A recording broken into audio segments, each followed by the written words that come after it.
It's 1 a.m., the room is dark, the house is quiet, and your brain has just clocked in for its night shift. The moment your head touched the pillow, the thinking started. The replay of today, the rehearsal of tomorrow, that thing you said 3 weeks ago that nobody else remembers. You're exhausted. You want sleep more than you've wanted anything all day, and your mind is treating bedtime like a deadline. Here's the short answer. This isn't insomnia the way you think it is. Months of overthinking in the dark have quietly taught your brain that bed is where the thinking happens. Your bed has learned the wrong job.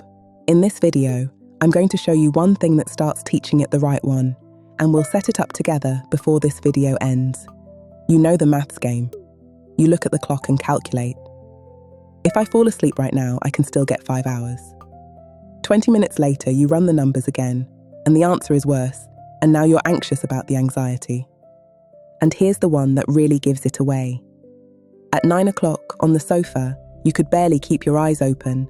You were desperate for bed. Then you got in, the light went off, and your brain woke up like it had been waiting for you. If that's you, stay with me. Because that sofa to pillow switch isn't random.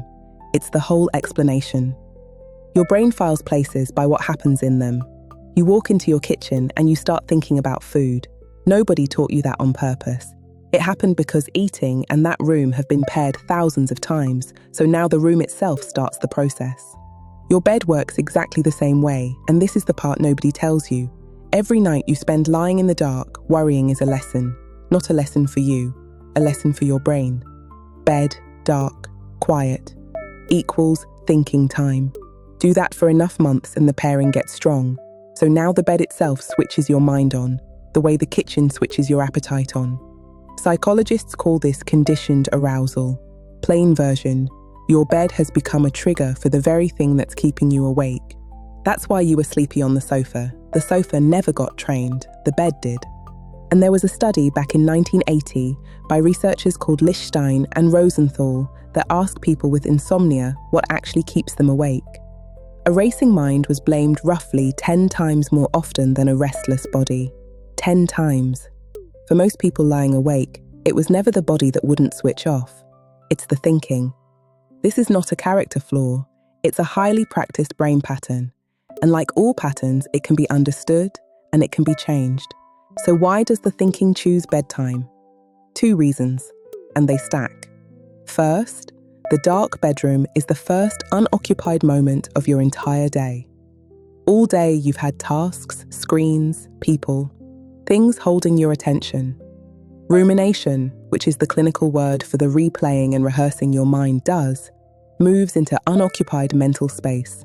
At 1 a.m., the vacancy sign is on, and your brain fills it with the day's unfinished files. Second, and this one is sneakier, trying to sleep backfires.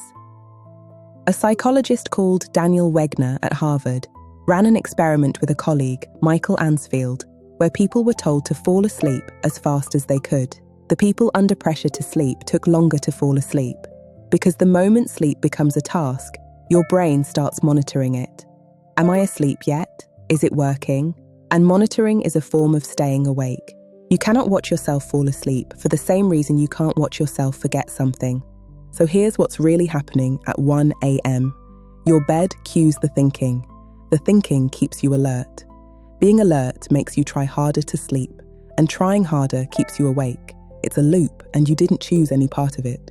Which means the way out isn't trying harder, it's breaking the pairing, and that's what we're going to set up right now. This tool is one of the most consistently supported pieces of the whole sleep field.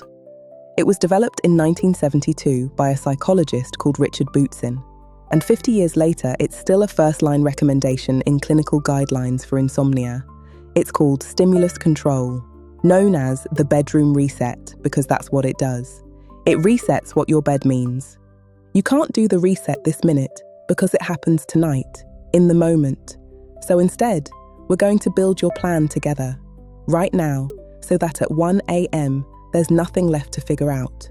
The rule is simple. If you're in bed, awake, and your mind is off and running, after about 15 or 20 minutes, don't guess, don't clock watch. You get up, you leave the bed, you go to one chosen spot, you do one quiet thing in low light, and you only come back when your eyes are heavy, not when you think you should, when your eyes are heavy.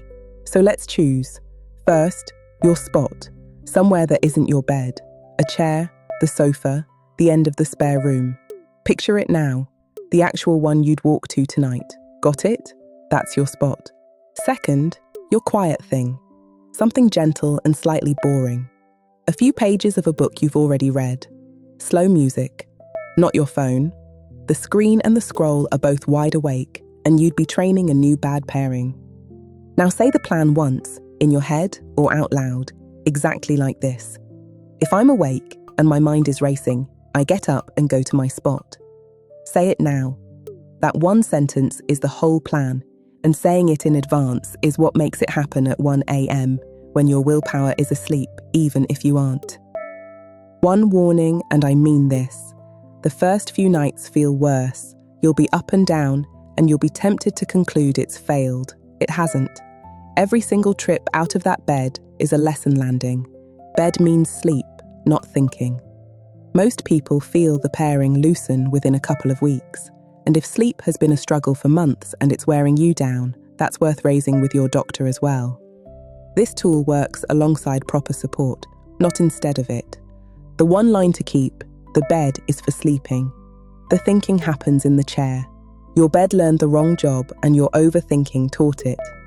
Tonight you start teaching it back. Next time, the kindness everyone praises you for, and why some of it might be fear wearing a nicer name. If this felt like something you needed to hear, the next one will too. Subscribe so it finds you. I'll see you there.